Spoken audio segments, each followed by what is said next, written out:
This is the Spirit and Wellness Show. News and information from a higher perspective. With your host, Harry Wilkinson.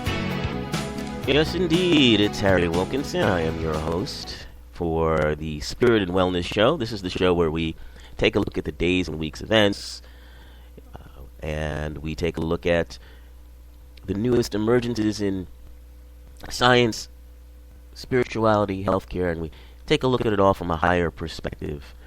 We take a look at it from a point of view that says that we are creating what we are seeing and experiencing, and we are creating it for a reason, and that reason is to help us grow and reconnect and understand more fully who and what we really are. And what is that, you may ask? What is who and what we really are? Well, we are, for lack of better terminology, divine mind. We are oneness. We are the reflection of, the expression of the ultimate divine mind. It's often hard to put those things in words, but words are demanded, especially when you're on the radio. So that's my best shot. It's not for everybody. Not everybody understands or believes or accepts the kinds of things that I talk about on this show, and that's fine. No reason why they should. Everyone has their path that they must follow, and each path is there for one's own personal growth.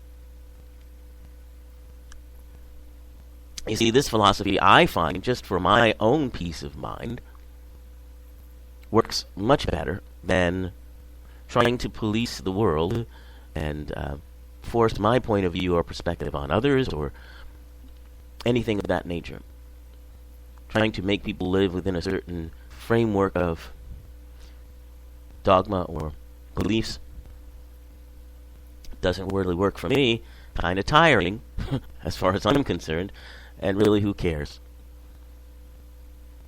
The idea that we are connected to divine energy, that we are basically divine energy, that we can tap into at any point of time, and that we actually, from my perspective, need to take personal responsibility for that, rather than turning to crumbling religious institutions or gurus or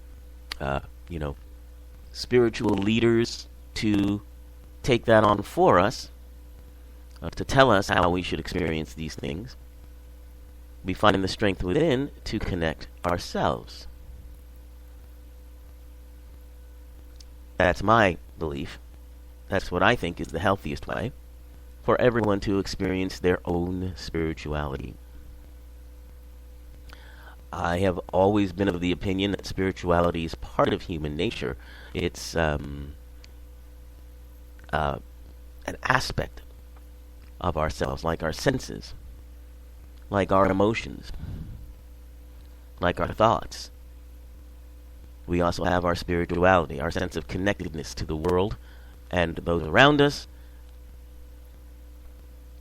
And it's such a inner part of ourselves, and often we don't realize it's going on. But it's also such a mysterious part of ourselves that it leaves us bewildered and confused and a little bit scared, because when you're faced with mystery and you don't know what to make of it, quite often you'll turn to whatever gives you the quickest answer.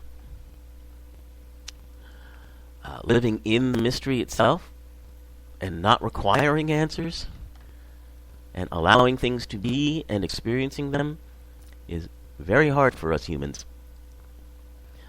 especially since we've been taught since childhood to do exactly the opposite, especially in this time of our world where we of our development, and when everything is codified and quantified and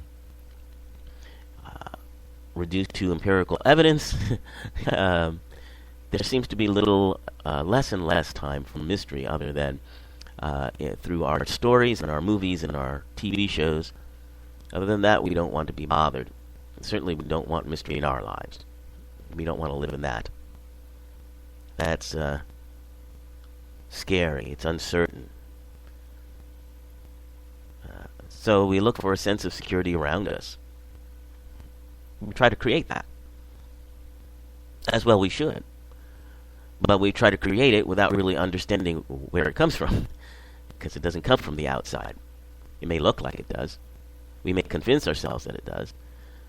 But what we've done is played a massive trick on ourselves by creating something, creating a sense of stability, and making it look as if it was outside of us rather than within us to begin with. And we play these little tricks on ourselves so that we can learn and grow and re-experience and reawaken, hopefully, into a new kind of consciousness. So, we're going to talk about a few things today. First of all,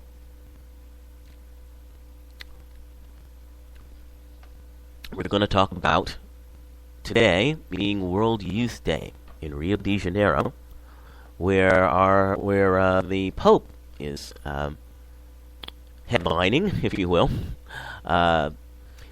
Pope Francis is in Brazil for World Youth Day, and this Pope has been doing some very, very interesting things. And it's no wonder that younger Catholics seem to be responding very positively towards him. He's made statements about atheists being great people, even though they don't believe what he believes in. He's made statements about, caring for the poor. He's foregone a lot of the frills and very expensive luxuries that go with the position of Pope, and seems to try as best as he can to live as simply as he can. It's a really great lesson for a lot of people who, I believe, were starting to lose their faith in the Catholic Church. So one of the things he's done with this World Youth Day is he's foregoing the bulletproof Pope-mobile. He's going to use, as he says, the same open-topped car he uses for zooming around St. Peter's Square in the Vatican to move about Rio de Janeiro. So he arrived July the 22nd, which was this past Monday, and he's wrapping up his visit today. And apparently, from what I've been seeing on the news, it was a very successful World Youth Day, much better attended than apparently in the past. Last year's apparently had 1 million, and this year they've well surpassed that. So, as I said, I think that younger Catholics are really responding to this Pope in a way that they have not responded to the Church in quite some time. Very interesting. I think he does have a youthful quality about him, even though he's, certainly not a spring chicken in any sense of the word, but his energy, his approach is something that I think resonates well with young people. So it's kind of nice to see that. It's kind of nice to think that maybe he can bring some changes, much needed changes to the Catholic Church. It will be difficult, of course, because there are those Catholics that don't want to change. That's why they're Catholics to begin with. It gives them a sense of stability, a sense of purpose, and a sense of righteousness to know the answers to the mystery, because they're all right here in the Catholic Church. And you can lay that all on the Pope's doorstep, because he's the one in charge. You don't have to worry about it. So that kind of pullback will always be there, but considering what the church has been through, I think more and more people are ready to accept some changes. And that, I think, will benefit many people, Catholics and non alike. All right, so I'm going to talk about scandals today, because that's what we've been hearing about for most of this week. Scandals everywhere. Personal scandals, particularly among politicians. So that's been very much in the news this week. Particularly Anthony Weiner, who had to step down from Congress a year or more ago because of a scandal in which he sent some inappropriate pictures of his person via Twitter to some young ladies, apparently. Well, apparently he's at it again. He apologized after the first time, and then he stepped down. And now he's running for mayor of New York City. And he's aware that these scandals were going to come out, but he wants to run anyway. And once again, he's asked our forgiveness. And then there's a gentleman by the name of Elliot Spitzer, also someone who got caught in a scandal involving prostitution. He was admonished and stepped down, and now he's running for office. And so what I've been seeing and hearing in the media is very interesting, these discussions that sort of rise up around these things. And I've heard people, it's quite puzzling to me, people's reactions to these things. It's as if these people, like Mr. Spitzer and Mr. Weiner, had done something to them personally. I mean, that's their response, as if he owes them an apology, and then they can either hold out on whether they're going to accept that apology or not, continue to condemn them. And it's just fascinating to me that somehow there's a sense of moral superiority that I think people get when they look on these scandals, and they feel like they get to, judge this person. They get to decide whether they're innocent or guilty, or whether they're deserving of forgiveness or not.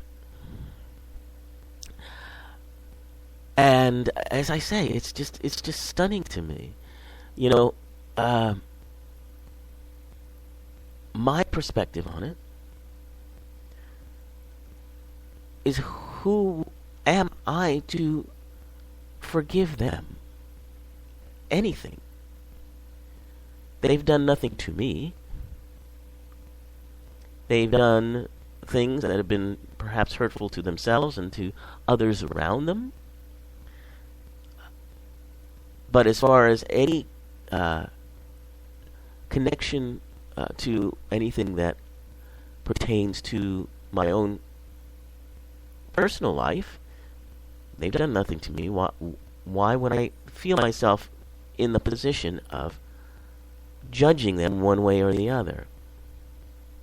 It's fascinating, And so a lot of this discussion is, well, should we forgive him or should we not forgive him as voters, and vote for them again? And those are to my mind, very separate issues. Whether you choose to forgive or not isn't necessarily related to whether you plan to vote for a person or not. We've gotten very mixed up in this country, and I think in other countries as well, in this time, because we've become accustomed to feeling that we should know everything about every personal detail about a public figure's life. Now, granted, Mr. Weiner did put that information out there in a public forum, in a way, because social media is rather easy to to log on to and check out. However, that's neither here nor there as far as I'm concerned. What puzzles me is, how do we think we're in a position to judge anyone either way? I mean, if we all knew everything about each other, all of our foibles and craziness and the silly and stupid things that we've done in our lifetimes, and the silly and stupid things we continue to do in our lifetimes, we all probably collapse in paroxysms of laughter about each other. And that might be the most cathartic thing of all. To see that we all have the same kinds of weaknesses. We all do the same silly things. And that's kind of what comedy is for, in a way. To show us the silliness of this world that we take so seriously so often. That it's a creation, it's an illusion. We create these things. We want to experience forgiveness and, stepping over boundaries and pulling back from that. And, it's an amazing ride that we create for ourselves. But when we look on these public figures, and this was much the same thing as that I felt during the Clinton scandal with the young intern that he got caught in a lie about, Monica Lewinsky and the whole affair that he had with her. And there have been, here's another silly thing I keep hearing, the people morally comparing Mr. Weiner with Bill Clinton and Mr. Spitzer. And, saying that somehow Mr. Clinton's indiscretion is better, higher, or more, more forgivable than Mr. Weiner's, because, what was the excuse that I heard? Oh, yes. After the Monica Lewinsky affair came out, Bill didn't do it again. And they're comparing that to Mr. Weiner, who sort of fell back, maybe had a back, what do they call that, a relapse in his therapy or whatever he was doing to help himself with his problems, and did the same thing again. Silly again. First of all, we don't know anything about that. We don't know if Mr. Clinton perhaps did do something again, and we just didn't hear about it because he didn't get caught. It's so silly.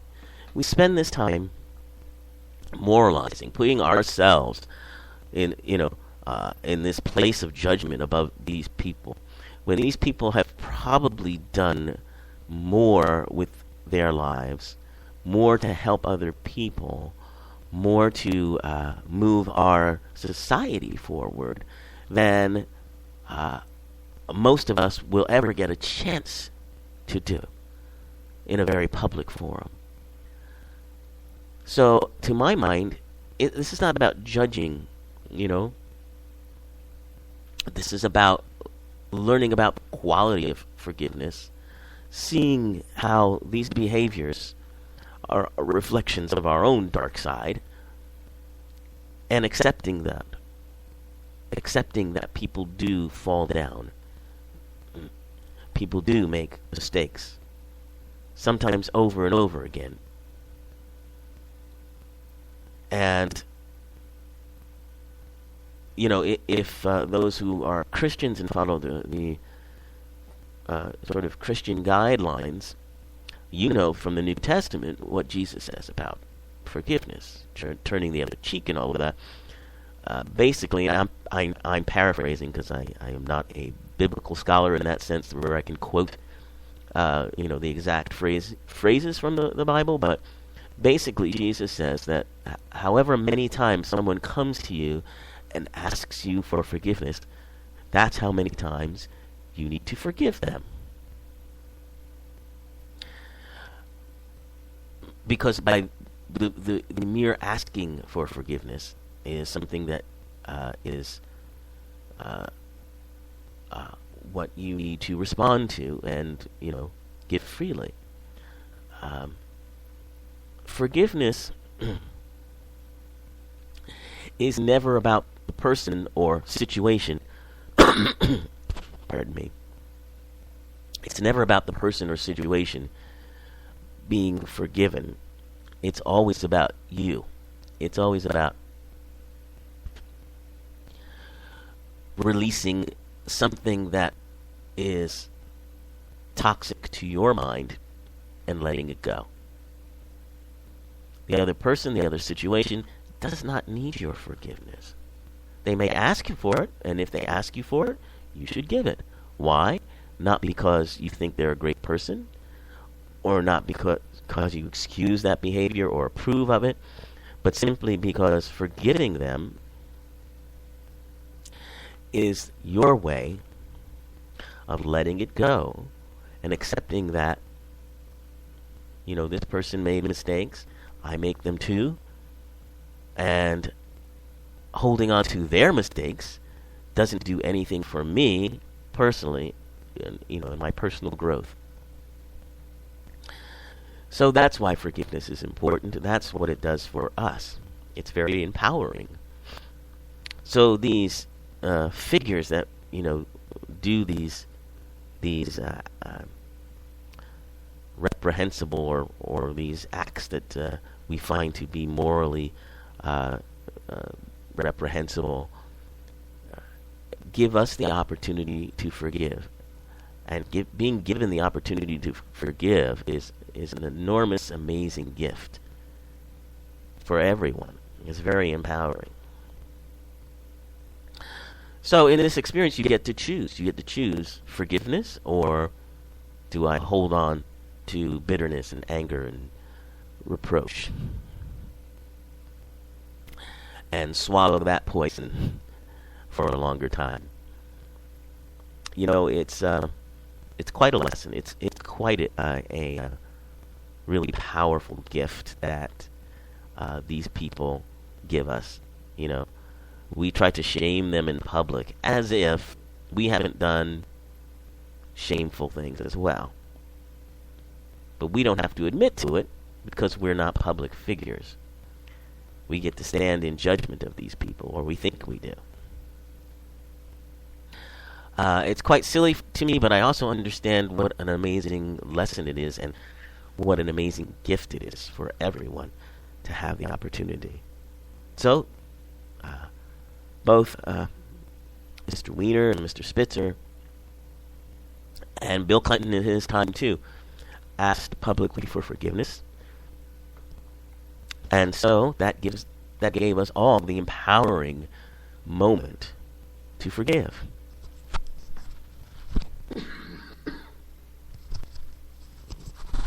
Now we can either choose to rise to that occasion and use that gift, or we can continue to, be petty-minded and hold on to these things. I think in this country, it tends to be a little more of an issue for folks because we have a very, what do they call that? The Puritan streak in us. As you recall, if you remember, in the early days of the immigration to this country from Europe, some of the first people on our shores were the Puritans, who came here in search of religious freedom from being persecuted by the Church of England, and they promptly then created their own version of religious persecution. But that's neither here nor there. Puritans, very strong work ethic. You didn't dress up except if it was Sunday and you were going to church. You lived a sparse and Spartan kind of life, and you didn't indulge in, lewd sexual behavior or any of those sorts of things. So we have this sort of prudish streak to us on the one hand, and on the other hand, we have this salacious sort of attraction to anything and everything that is of a physically erotic or sexual nature, as you can quite clearly see from our books and films and everything else that we gravitate towards. So it's kind of funny, once again, that we feel we're in a position to judge while we're also titillated by these sorts of things. And, I think that as we grow as people, I know, for instance, in Europe, there's a bit of a greater tolerance for this sort of thing, although there have been scandals that have brought down, people such as the Italian prime minister who got caught with underage prostitutes and things like that. So there is a level of tolerance past which a lot of people will not go. But what I find is that, we, again, make our mistakes. We live our lives trying to be who we are, trying to make others happy, make ourselves happy, and often we fall, and often we do silly things, things that might hurt other people, for no other reason than, we're working stuff out. We're working our fears out. We're working our ego out. And it's a long and intricate and complicated and emotionally draining journey that we all undertake in becoming who and what we really are, and understanding what that is, and understanding what forgiveness is. This is an illusion, folks. Everything we do here is an illusion. Nothing really happened. That's the amusing thing about it. This is all an illusion. This is a hologram that we are creating. None of this is real. None of this is really happening. We're experiencing it, and we're playing it like, I guess you could think of it like a video game or a amusement park ride, or, as I said, a holographic, tape, much like they used to have on the old Star Trek Next Generation. They had the holodeck where crew members would go to, indulge in a fantasy or two. Well, we're kind of living that, and this isn't just a kind of a metaphor. This is actually proven science. What physicists, quantum physicists, have discovered is that this is the reality of our lives, that it actually may very well be a reflection of something else entirely,